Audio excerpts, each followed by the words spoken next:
Mari kita berdoa. Bapa di surga, di dalam nama Tuhan Yesus, hari ini kembali kami mau mendengar merenungkan firman. Kiranya Tuhan menolong, memberi pencerahan, dan kami dapat mengerti untuk kami lakukan firman-Mu. Dalam Kristus Tuhan kami berdoa bersyukur. Amin. Mazmur 58 ayat 1-11. Demikianlah firman Tuhan. Untuk pemimpin biduan menurut lagu, jangan memusnahkan miktam dari Daud. Sungguhkah kamu memberi keputusan yang adil, hai para penguasa? Apakah kamu hakimi anak-anak manusia dengan jujur? Malah sesuai dengan niatmu, kamu melakukan kejahatan. Tanganmu menjalankan kekerasan di bumi. Sejak lahir, orang-orang fasik telah menyimpang. Sejak dari kandungan pendusta-pendusta telah sesat. Bisa mereka serupa bisa ular. Mereka seperti ular tedung, tuli yang menutup telinganya, yang tidak mendengarkan suara tukang-tukang serapah atau suara pembaca mantra yang pandai. Ya Allah, hancurkanlah gigi mereka dalam mulutnya, patahkanlah gigi geligi singa-singa muda, ya Tuhan. Biarlah mereka hilang seperti air yang mengalir lenyap. Biarlah mereka menjadi layu seperti rumput di jalan. Biarlah mereka seperti siput yang menjadi lendir, seperti guguran perempuan yang tidak melihat matahari. Sebelum periuk-periukmu merasakan api semak duri, telah dilandanya, baik yang hidup, segar maupun yang hangus. Orang benar itu akan bersuka cita, sebab ia memandang pembalasan, ia akan membasuh kakinya dalam darah orang fasik. Ayat 12-nya, dan orang akan berkata, sesungguhnya ada pahala bagi orang benar. Sesungguhnya ada Allah yang memberi keadilan di bumi. Demikian firman Tuhan. Kita bersyukur kiranya dengan firman Tuhan ini kita diingatkan untuk bertindak adil terhadap sesama. Di dalam ayat 2 sampai dengan ayat yang ke-6, pemazmur memberikan suatu tekanan berkaitan dengan penguasa dan orang-orang yang memiliki kemampuan menghakimi. Ternyata dari zaman ke zaman, di setiap tempat, para penguasa itu telah mengambil keputusan yang tidak adil, tidak jujur, dan bahkan mereka melakukan kejahatan. Mereka bertindak sesuka hati mereka karena memang dari hati mereka ada kejahatan. Itu yang terjadi, saudara. Jadi, kita perhatikan di pasal 58 ayat 2-6 ini. Bagaimana para penguasa itu melakukan tindakan keputusan yang tidak adil. Dan pemazmur dari ayat 7-12 meminta kiranya Tuhan yang memberikan keadilan. Kita tahu bahwa Tuhan adalah Raja semesta alam. Raja yang berdaulat atas seluruh ciptaannya. Ketika ia menyatakan keadilannya, maka tidak ada satupun yang dapat membantah keadilannya.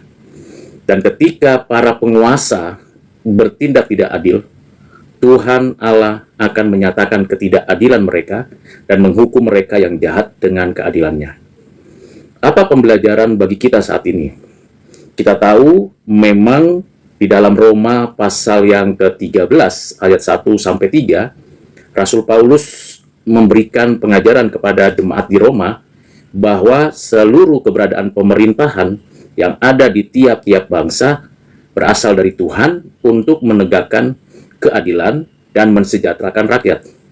Tetapi ada banyak kenyataan dalam sejarah, bahkan sampai saat ini, pemerintah yang ada justru tidak menegakkan keadilan dan tidak mensejahterakan rakyat. Kita bisa telusuri sejarah tiap-tiap bangsa.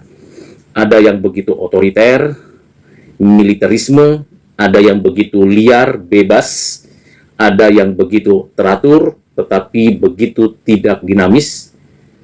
Kenyataan ini memberikan kepada kita gambaran bahwa ketidakadilan selalu muncul di antara bangsa-bangsa. Dan itu dimulai dari orang-orang yang memiliki kuasa. Siapa yang memilih pemerintah yang ada? Bisa karena rakyat yang memilih. Bisa karena otoriter dan kekuasaan kekuatan militer. Bisa karena punya keuangan, harta, benda, dan sebagainya.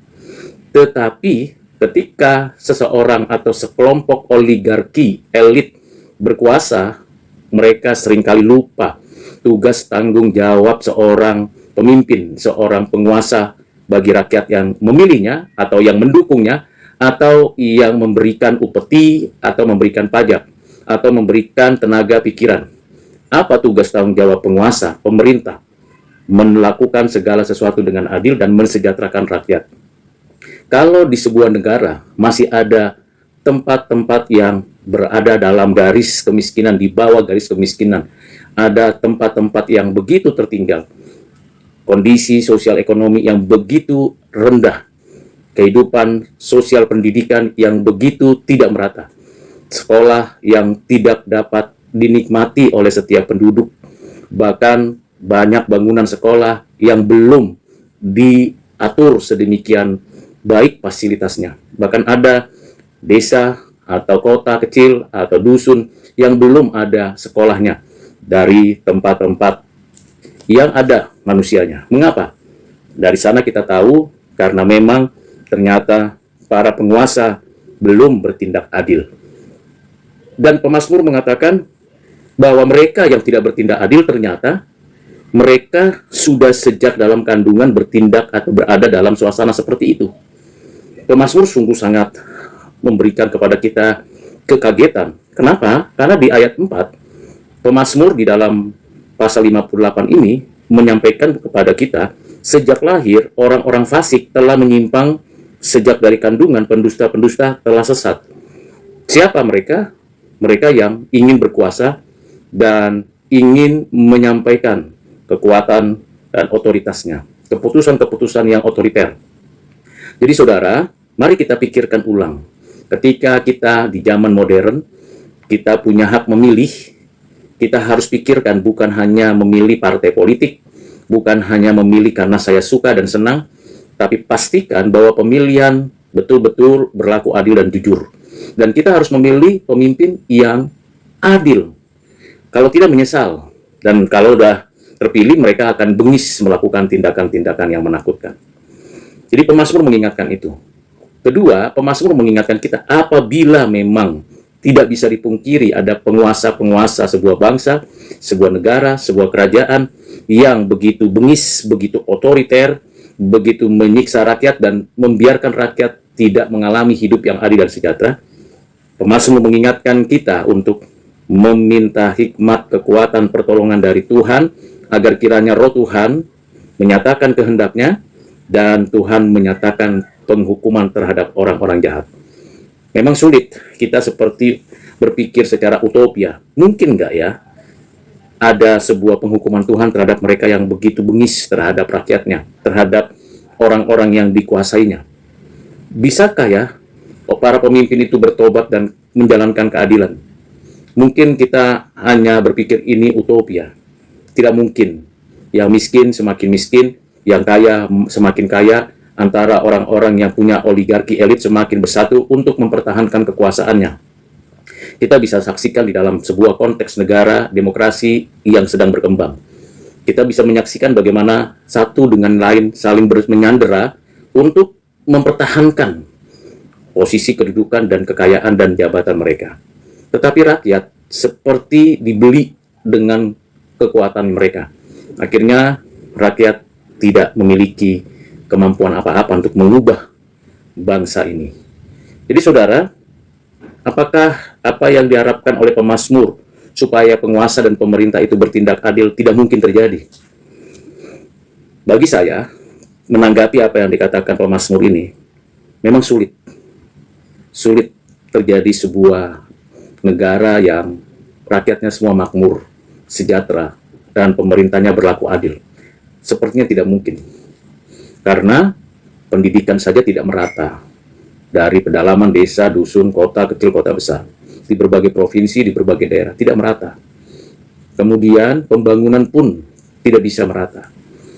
Kemudian mentalitas rakyatnya pun belum diperlengkapi dengan berbagai karakter yang siap bekerja sama satu dengan yang lain. Jadi bagi saya, mimpi untuk bisa menjadi negara yang maju, yang meningkat kualitasnya. Kalau untuk masing-masing kepentingan, saya atau orang-orang tertentu bisa mendapatkan kesempatan untuk mendapatkan pekerjaan, mendapatkan kebutuhan sandang pangan papan. Tapi kalau kita turun ke bawah, kita perhatikan ke daerah-daerah, kita masuk ke dusun-dusun, mereka mengalami kesulitan. Berapa persentase orang yang berpendidikan sekolah, SD, SMP, SMA, sarjana, magister, dan doktor. Di ratusan juta penduduk ini, hanya 0, sekian persen. Dan itu sangat miris, bukan? Padahal negeri ini kaya, negeri ini limpah, tetapi tidak ada yang betul-betul mau memperjuangkan itu. Sulit bayar uang sekolah mahal, bayar uang kuliah mahal, beli buku mahal, beli perangkat-perangkat elektronik yang diperlukan dalam konteks sekarang mahal. Tidak semua orang bisa. Saya bisa, saudara bisa, tapi yang lain mungkin nggak bisa. Membeli peralatan sekolah pun sulit. Kalaupun ada dana bantuan pemerintah, itu hanya sedikit. Gedung-gedung, bangku-bangku sekolah, dan tempat-tempat perpustakaan sangat kurang. Bagaimana kalau kita mengatakan nantinya pemerintah ini akan mensejahterakan rakyat? Mimpi kalau hanya mengandalkan pemerintah.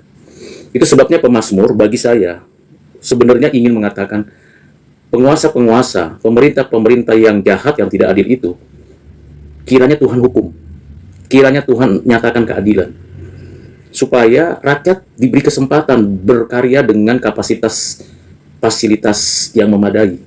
Tidak cukup infrastruktur yang dibangun, tapi yang perlu dibangun manusianya.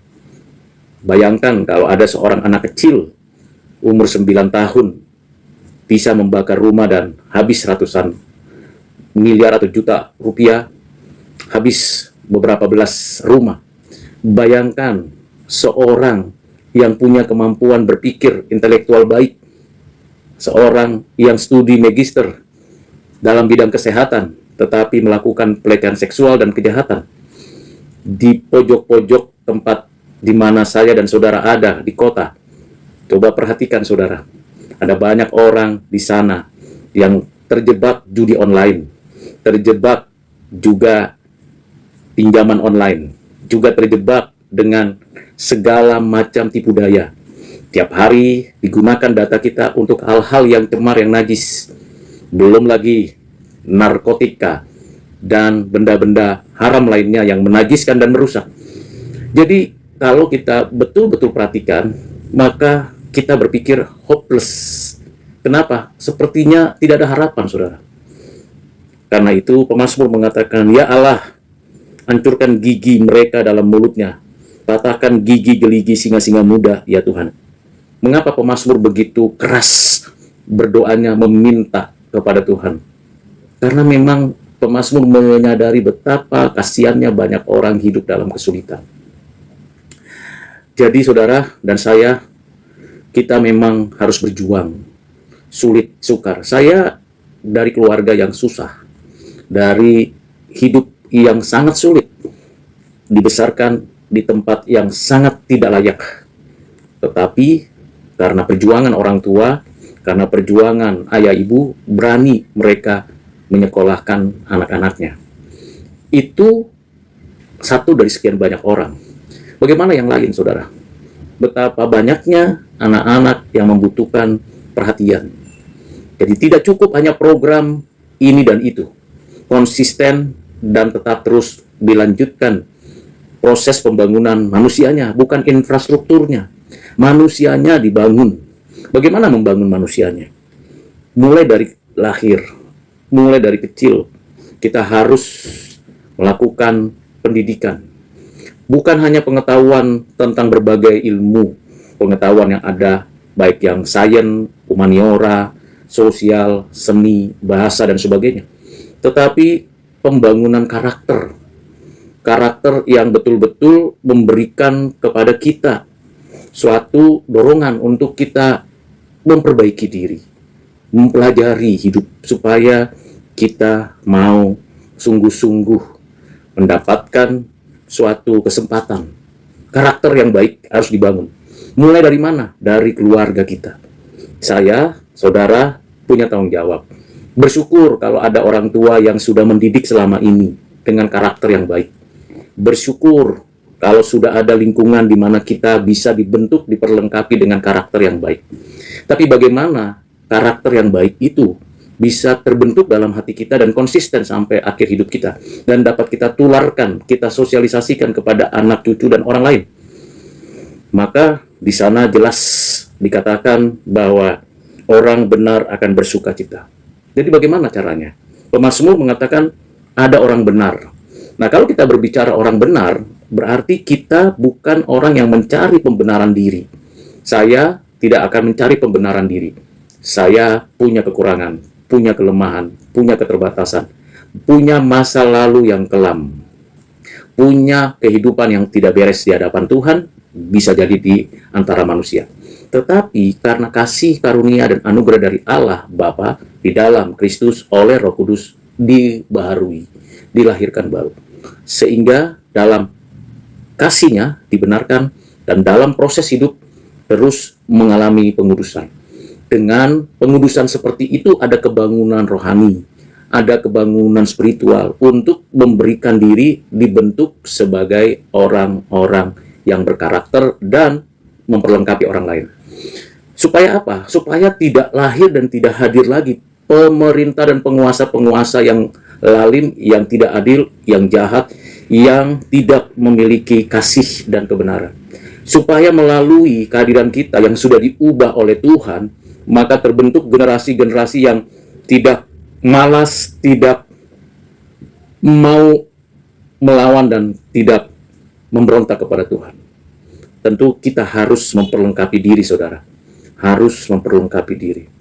Tidak ada terlambat karena kita sudah usianya lanjut misalnya. Saya, saudara yang masih muda, tentu kita berpikir, kan saya sudah berumur sekian, maka saya terlambat untuk memperbaiki diri dan menjadi sarana memperbaiki karakter bangsa ini. Tidak ada yang terlambat. Berapapun kesempatan yang diberikan untuk kita memperbaiki diri, berapapun waktu maupun tenaga untuk kita bisa memperbaiki zaman ini, kita mesti lakukan, saudara. Jadi, jangan kita terlena di dalam hal ini. Mengapa demikian, saudara? Karena memang Tuhan Allah mengendaki supaya pemerintah kita, pemerintah bangsa-bangsa, bertindak adil, bertindak jujur, bertindak baik kepada rakyatnya. Dengan cara demikian, maka terjadi satu kesejahteraan. Tadi saya katakan, mungkin nggak itu terjadi di zaman kita, waktu kita masih hidup saat ini? Bisa iya, bisa tidak. Karena perubahan dimulai dari kita yang bersama-sama, bukan hanya berdoa, bukan hanya baca firman, renungkan firman, tapi kita action, kita bergerak untuk mentransformasi negeri ini. Supaya tidak ada lagi pemerintah next generation yang lalim, yang tidak adil. Bagaimana caranya? Ya mulai dari diri dulu. Saya mulai dari hati saya sendiri. Saya mulai dari diri saya dulu belajar. Saya mulai dulu dari hidup saya dulu. Nggak usah dulu dari hidup orang lain. Mulai dari diri saya yang perlu diperbaiki apa, baik itu perkataan, perbuatan, tindakan, entah apapun perlu diperbaharui dari dalam hati. Menaati Tuhan. Lalu kemudian perlahan menjadi saluran berkat bagi orang lain. Perlahan membagikan apa yang Tuhan sudah ubah dalam hidup kita. Kalau tiap orang melakukan itu di tiap kota, di tiap desa, di tiap dusun, di tiap bidang-bidang kehidupan, maka terjadi kecepatan transformasi. Tidak usah menunggu orang lain berbuat baik. Tidak usah menunggu kita mendapatkan kebaikan dari orang lain. Kita sendiri yang memulai, kita yang mengerjakannya. Tidak perlu menunggu mesti ada legalitas sebuah institusi untuk berbuat baik, berbuat benar, berbagi apa yang sudah disediakan Tuhan bagi kita. Tidak perlu menunggu surat keputusan dan sebagainya. Tapi kita terus berjuang, saudara. Tujuannya supaya kita benar-benar mengalami sendiri pemimpin-pemimpin yang nantinya lahir dan hadir di dalam situasi dan kondisi yang betul-betul bertindak adil. Sekali lagi, mimpi yang saya tadi katakan Itu bisa terjadi kapan saja, saudara. Tetapi kalau kita tidak bergerak dan menunggu orang lain berbuat baik kepada kita, menunggu orang lain bertindak baik lalu kita mencari contoh, maka sampai kapanpun tidak ada perubahan. Untuk sebuah kesejahteraan, perlu martir. Dan martir itu adalah kita sendiri. Jadi saudara, di bidang masing-masing, mari kita tegakkan keadilan. Di dalam rumahmu, di tempat bekerjamu, di tempat engkau berkarya, di tempat di mana engkau melayani, di tempat di mana engkau menyatakan kehendak Tuhan. Mari kita laksanakan keadilan Tuhan. Jangan sampai seperti yang pemazmur katakan dalam Mazmur 58 ayat 7. Biarlah hancurkanlah gigi mereka dalam mulutnya. Atau Mazmur 58 ayat 8. Biarlah mereka hilang seperti air yang mengalir lenyap. Biarlah mereka menjadi layu seperti rumput di jalan. Tidak, kita tidak mau seperti itu, saudara. Kita mau tiap-tiap anak bangsa, tiap-tiap keluarga kita hidupnya betul-betul sejahtera. Ini mungkin orang berpikir, bagaimana bisa ya? Ya, kita memang tidak mungkin dengan kerja sendiri. Tidak ada yang namanya single fighter. Di dalam Kejadian pasal yang pertama, ayat 28, jelas dikatakan kita bersama memenuhi bumi, mengelola bumi.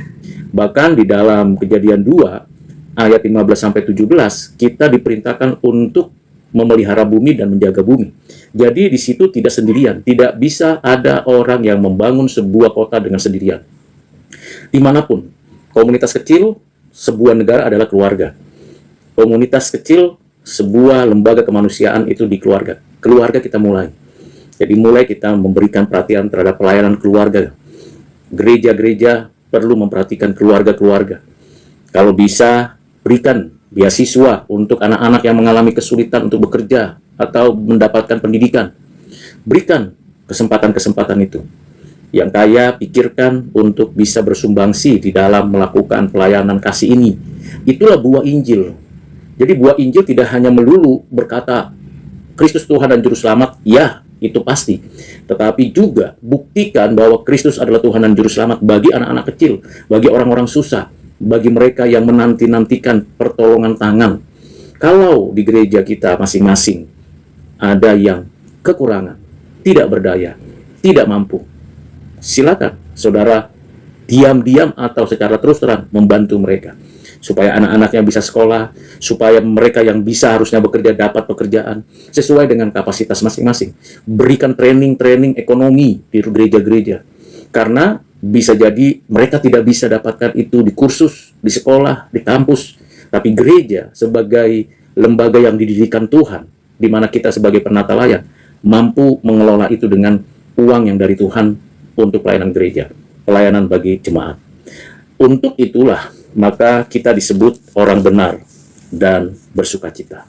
Mengapa bersukacita? Karena orang-orang jahat akan dihukum Tuhan dengan pembalasan yang datangnya dari Tuhan, dan kita membangun mereka yang tadinya terjebak dalam penindasan para penguasa untuk keluar dan mendapatkan kelegaan.